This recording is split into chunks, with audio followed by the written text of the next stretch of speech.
And you can see over here, that park goes, pretty far through, and it's a little bit of nice park, but the situation's kind of crazy. So over here is the park. That's where the tennis courts are, and then if you come over here, you got the trail that you can ride the whole Sausalito coast, more or less. And then you got this area where they're destroying all the boats. So you got kind of a crazy situation. You got this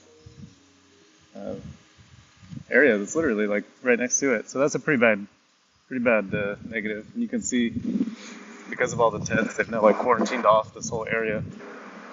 So it's, the whole town used to be able to use this area.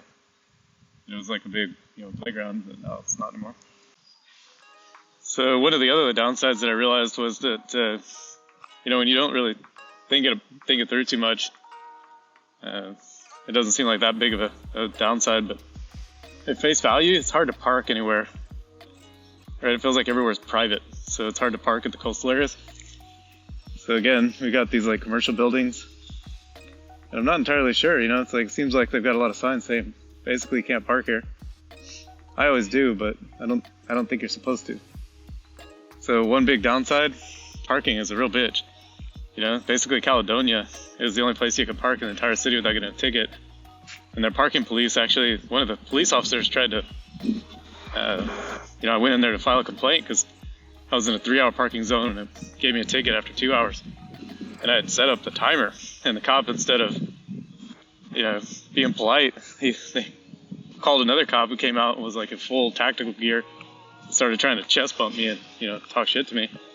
So I would say the police here are super unfriendly. I don't know a lot of them, but I know that one particular officer was definitely being pretty confrontational when they could have just been cool and, been understanding. I showed him exactly that I took the picture before and after, and then I had to go deal with somebody in Newport Beach because they are a third party. So do not play around with these parking meters here on the main street. You're going to get a ticket, and they're going to give it to you real quick. And if you complain, they don't care. It's just like, for a small town everybody knows everybody, it shouldn't be that way. So definite downer on the parking patrol just being real money hungry and not being real tourist friendly. We live in pretty much a non-residential total tourist trap, right? Like downtown, there's like a few really wealthy individuals that own houses right there on the water, but by Trident and Skomas, that whole stretch, it's like 40 houses and probably about the same amount of parking spaces. And, it's just, there's nowhere to park, even at the ferry building where you can pay for it.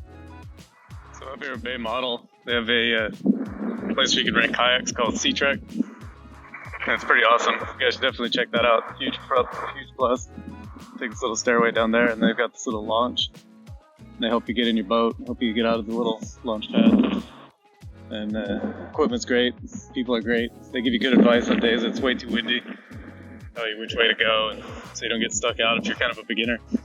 But if you're a pro and you're hardcore, and they know you're a pro and you're hardcore, they'll let you go usually. But they definitely tell you, like the lady who started this company, or at least one of the people who works here, is like a crazy East Coast, the entire, New York to Florida coast or something. She's a pretty certified badass. I don't know if she's around all the time, but every now and again I see her. So these people definitely know what's up. You definitely don't want to go against the grain if you're a beginner. Just kind of showing you a little bit about the tidal zone and what's going on over here. Just showing you that the U.S. Army Corps of Engineers built this Bay model to help engineers figure out how this area will be impacted, what lives here, the different kinds of fish. There's some panels down over by Paradise Cove that show all the different fish and whether they're endangered or not. I actually thought that was pretty cool. When you get into the marina over here, you got the other section of the marina, there's 2 or 3 of them. You got the floating boats, you got this section, and you got one a little further down. And you got Sausalito Yacht Club and the San Francisco Yacht Club further down.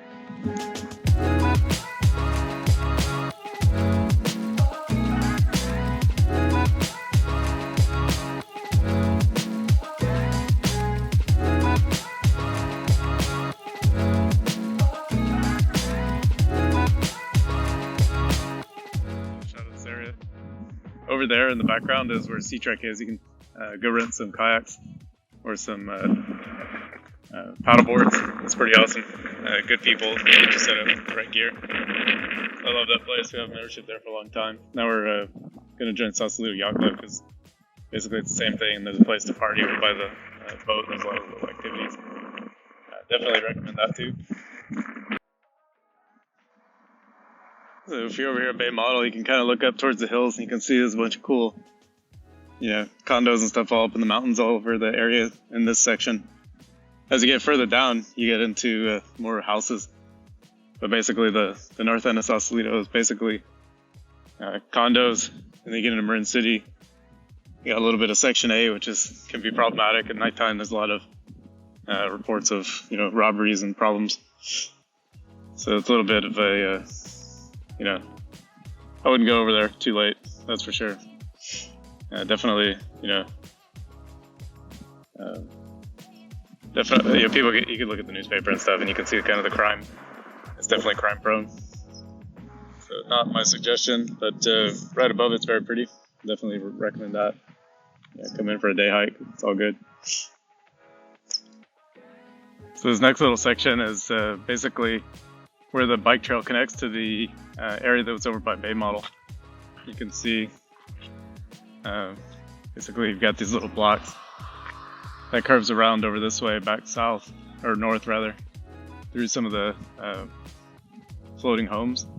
And these things are pretty cool. You got all kinds of different flavors of the week. You got a million different hippies color painting all these floating homes, all kinds of cool colors, all kinds of random stuff they put together.